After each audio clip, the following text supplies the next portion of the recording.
నమస్తే అండి. కథల నేస్తానికి స్వాగతం. ఈరోజు మనం ఎస్వి సురేష్ గారు రచించిన ఫోటో లైఫ్ అనే చక్కని కథను విందామండి. ఈ కథ 2023 డిసెంబర్ 17న ఈనాడు మ్యాగజైన్లో ప్రచురించబడింది. ఇక కథను వినేద్దామా అండి. స్రవంతికి ఉద్వేగంగా ఉంది. 3 ఏళ్లుగా తాను కోరుకుంటున్న సందర్భం ఇప్పుడు వచ్చినందుకు. తాను శిరీష కుటుంబాన్ని కలుసుకోబోతోంది. 4 రోజులు వారితో గడపబోతోంది. దీనికోసమే ప్రత్యేకంగా చెన్నై నుండి హైదరాబాదుకు బయలుదేరి వెళ్తోంది. ఇందుకోసం భర్త శరత్ను ఎంతో బతిమాలి మరీ నచ్చజెప్పుకోవాల్సి వచ్చింది. తాను తిరిగి వచ్చే వరకు ఆఫీసుకు సెలవు పెట్టి 2 పిల్లల బాధ్యత శరత్ను చూసుకోమని అప్పగించింది. సాధారణంగా ఎక్కడికి వెళ్ళినా అందరూ కలిసే వెళ్తుంటారు. కానీ ఈసారి స్రవంతి తాను హైదరాబాదులో తన ఫ్రెండ్ శిరీషతో 4 రోజులు గడిపేందుకు వెళతానంటే శరత్ కాస్త అయిష్టంగానే ఒప్పుకున్నాడు. స్రవంతి శిరీష 10 ఏళ్ల క్రితం ఇంజనీరింగ్లో క్లాస్మేట్స్. బాగా క్లోజ్గా ఉండేవారు. క్యాంపస్ సెలక్షన్లో ఇద్దరికీ ఉద్యోగాలు వచ్చాయి.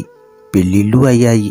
శరత్కు అప్పటికే చెన్నైలో ఉద్యోగం కావటంతో తాను కంపెనీలో రిక్వెస్ట్ పెట్టుకుని హైదరాబాద్ వదిలేసింది స్రవంతి.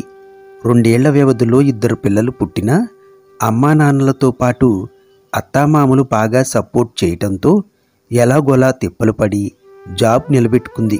శిరీష మొదటిసారి తల్లయినప్పుడే ఉద్యోగం మానేసింది. తనకి మరో 2 ఏళ్లకు పాప పుట్టింది. ఇప్పుడు శిరీషది తనలాగే 2 పిల్లల కుటుంబం. శిరీష భర్త మనోహర్ కంపెనీలు మారుతూ హైదరాబాదులోనే జాబ్ చేస్తున్నాడు. కానీ వాళ్లది ఎంతో అన్యోన్యమైన కుటుంబం అనుకుంది స్రవంతి. తరచూ శిరీష వాళ్ళ ఫ్యామిలీ ఫోటోలు వాట్సాప్లో షేర్ చేస్తుంటుంది. వాటిని చూసినప్పుడు ఎంత వద్దనుకున్నా స్రవంతిలో రవంత అసూయ కలుగుతుంటుంది. శిరీష తన పేరెంట్స్తో ఎలా ఉంటుందో మనోహర్ పేరెంట్స్తోనూ అంతే సన్నిహితంగా ఉంది. పిల్లలు ఆనిముత్యాల్లా ఉన్నారు. బాబుకు 5 ఏళ్లైతే పాపకు 3 ఏళ్లు. ఎంత చక్కటి ఫ్యామిలీ అనుకుంది స్రవంతి మరోసారి ఆ ఫోటోలను పరిశీలనగా చూస్తూ. పుట్టినరోజు, పెళ్లిరోజు, పండుగలు, ఫంక్షన్లకు శిరీష విధిగా వాళ్ళ ఫ్యామిలీ ఫోటోలు పంపుతుంటుంది. వాటిని చూస్తుంటే మాత్రం స్రవంతిలో జలసీ వచ్చేస్తుంది.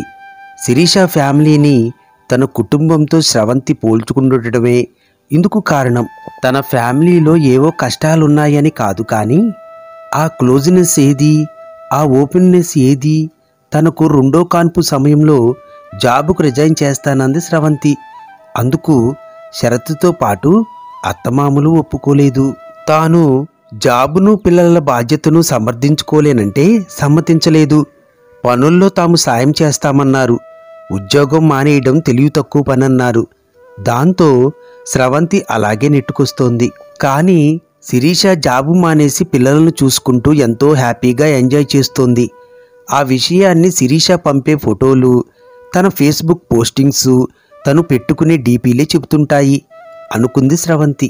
అందుకే 4 రోజులు శిరీష దగ్గర గడిపి వస్తే మైండ్ ఫ్రెష్ అవుతుందని ఈ ప్రయాణం పెట్టుకుంది. కాలింగ్ బెల్ మోగగానే తలుపు తీసిన శిరీష చేతిలో సూట్ కేసుతో నిలబడ్డ స్రవంతిని చూసి నివ్వెరపోయింది. వెంటనే తేరుకుని, రా స్రవంతి, చెప్పా పెట్టకుండా వచ్చేశావే అంది.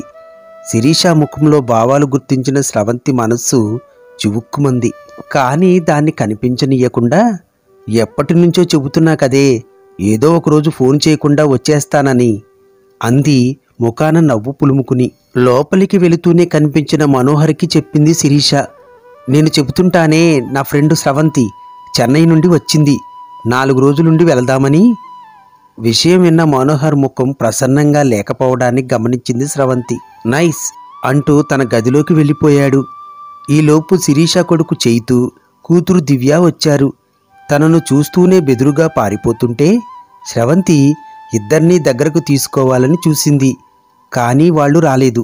స్రవంతికి తన పిల్లలు గుర్తుకు వచ్చారు. కొత్తవాళ్లు ఎవరు వచ్చినా నమస్తే పెట్టి కలిసిపోతారు. ముందు వాళ్ళు కూడా ఇలాగే ఉన్నా నెమ్మదిగా తాను శరత్ అలవాటు చేశారు. స్రవంతికి కాఫీ ఇచ్చి పిల్లలకు పాలిచ్చేందుకు ప్రయత్నించింది శిరీష. కానీ చైతూ తాగనని మొరాయించాడు. వాడికి ఒకటి తగిలించింది. దాంతో వాడు ఒక్కసారిగా ఏడుపు లంకించుకున్నాడు.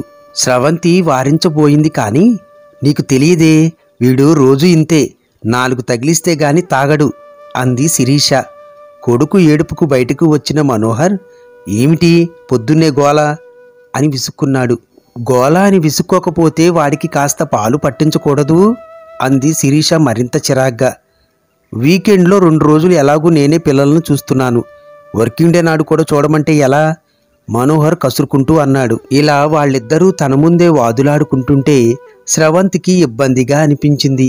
అక్కడి నుంచి నెమ్మదిగా పక్క గదిలోకి వెళ్తుంటే, అయినా మీ గారాబం వల్లనే వాడు మొండిగా తయారవుతున్నాడు రెట్టించిన స్వరంతో శిరీష అనడం వెనక నుంచి వినిపించింది.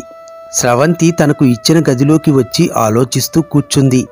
పిల్లలను చూసే విషయంలో ఎలాంటి పంతాలు పట్టింపులు ఉండకూడదన్నది తను శరత్ మొదటి నుంచి అనుసరిస్తున్న విధానం. పైగా పిల్లల ముందు ఏ విషయంలోనూ వాదులాడుకోకూడదన్నది పెద్దవాడు పుట్టినప్పుడే తీసుకున్న నిర్ణయం. శరత్ కూడా ఈ విషయంలో ఎప్పుడూ జవదాటలేదు. స్రవంతి, బ్రేక్ఫాస్ట్ చేద్దాం రా అన్న శిరీష పిలుపు విని బయటకు వస్తుంటే గోడపైన వాళ్ళ ఫ్యామిలీ ఫోటో కనిపించింది. శిరీష, మనోహర్ ఇద్దరు పిల్లలు చిద్విలాసంగా ఫోటోకి పోజులిచ్చారు. ఈ ఫోటోనే శిరీష తనకు కొద్ది రోజుల కిందట వాట్సాప్లో షేర్ చేసినట్టు గుర్తు. స్రవంతి, శిరీష బ్రేక్ఫాస్ట్ చేస్తుంటే మనోహర్ వాళ్ళ పేరెంట్స్ వచ్చారు. వాళ్లను చూడగానే స్రవంతి గుర్తుపట్టింది. వీళ్లతో కలిసి ఉన్న చాలా ఫోటోలను శిరీష తనకు పంపింది. అత్తమామలతో శిరీష అన్యోన్యత ఆ ఫోటోలలో చూసే తనకు వాళ్ళింటికి రావాలనిపించింది. అత్తమామలను చూడగానే శిరీష ముఖం చిట్లించింది. రండత్తయ్యా, టిఫిన్ చేసే వచ్చారుగా అంటూ ఆమె సమాధానం కోసం చూడకుండా స్నానానికి వెళ్ళిపోయింది. ఆ పెద్దవాళ్ల ముఖాలు చూస్తే బ్రేక్ఫాస్ట్ చేసి రాలేదని గుర్తించిన స్రవంతి మనస్సు బాధపడింది. తానే చొరవ తీసుకుని వాళ్ళిద్దరికీ కాఫీ బిస్కెట్లు ఇచ్చింది. అత్తమామలతో శిరీష అంటీ ముట్టనట్టు ఉండటం స్రవంతికి ఆశ్చర్యం కలిగించింది. మధ్యాహ్నం భోజనాలయ్యాక ప్రయాణ బడలికతో ఉన్న స్రవంతి కాసేపు నిద్రపోయింది. గంట తర్వాత గది బయట పెద్దగా అరుపులు వినిపిస్తుంటే స్రవంతి కంగారు పడుతూ లేచింది. మీరు రావటం వల్ల నేనేమి ఇబ్బంది పడటం లేదు, కానీ పిల్లల్ని గారాబం చేయొద్దంటున్నాను. మీరు వెళ్ళాక వాళ్ళని ఒక దారికి తీసుకురావడానికి తల ప్రాణం తోకకు వస్తుంది గట్టిగా రొప్పుతూ అంటోంది శిరీష. కోపంతో ఆమె కళ్ళు ఎర్రబడి ఉన్నాయి. అదేంటమ్మా, పిల్లలు తాతా నానమ్మ దగ్గరికి రాకుండా ఉంటారా? మేం కాస్త ముద్దు చేయడం నిజం, దానికి గారాబం చేసి పిల్లల్ని చెడగొడుతున్నామంటే ఎలా? శాంతంగా అన్నారు శిరీష అత్తగారు సులోచన. నేను కావాలని అంటున్నట్టు మాట్లాడుతున్నారేమిటి అంటూ శిరీష అత్తగారిపై కస్సును లేచింది. నేనేమి అనటం లేదు శిరీష, పిల్లల్ని దగ్గరకు తీస్తే పాడైపోతారని అనుకోకూడదు చెప్పారు సులోచన తన మనసులో భావాన్ని వివరిస్తూ. గారాబం చెయ్యొద్దంటుంటే ఏదేదో మాట్లాడతారేంటి? మీ సలహాలు శుద్ధులు నాకు అవసరం లేదు. నా ఇంటికి వచ్చినప్పుడు నేను చెప్పినట్టు వినాలంతే రోషంతో మాట జారింది శిరీష. ఎందుకమ్మా అంత మాట? నీకు కష్టంగా ఉంటే మేము ఇప్పుడే వెళ్ళిపోతాం, ఏదో పిల్లలపై అపేక్షతో వచ్చాం అన్నారు అప్పటిదాకా మౌనంగా ఉన్న మామగారు. గొడవ కాస్త ముదిరిపోతుందని గమనించిన స్రవంతి అక్కడి నుండి శిరీషను పక్కకు తీసుకువెళ్ళింది. ఆ తర్వాత చాలాసేపటి వరకు ఆ ఇంట్లో నిశ్శబ్దం రాజ్యమేలింది. పిల్లలు బిక్క చచ్చిపోయి కనిపించారు.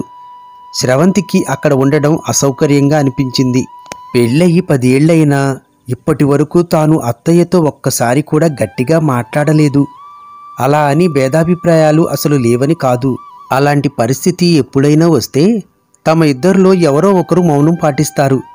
దానితో కొద్దిసేపటికే మనస్పర్ధ సమసిపోతుంది. ఇక తను మామగారి ఎదుట కఠినంగా మాట్లాడిన సందర్భం ఒక్కటీ లేదు. అసలు తమ ఇల్లు షరతు వేసే జోకులతో ఎప్పుడూ సరదాగా ఉంటుందే తప్ప సీరియస్గా ఉండదు.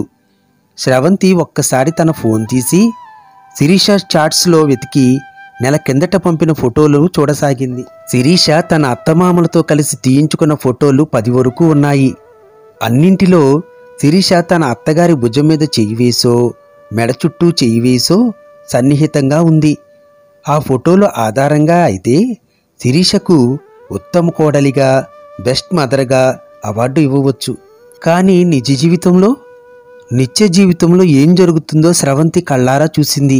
శరత్ గాని తన అత్తమామలు గాని ఫోటోలకు ఎప్పుడూ ప్రాధాన్యత ఇచ్చేవారు కాదు.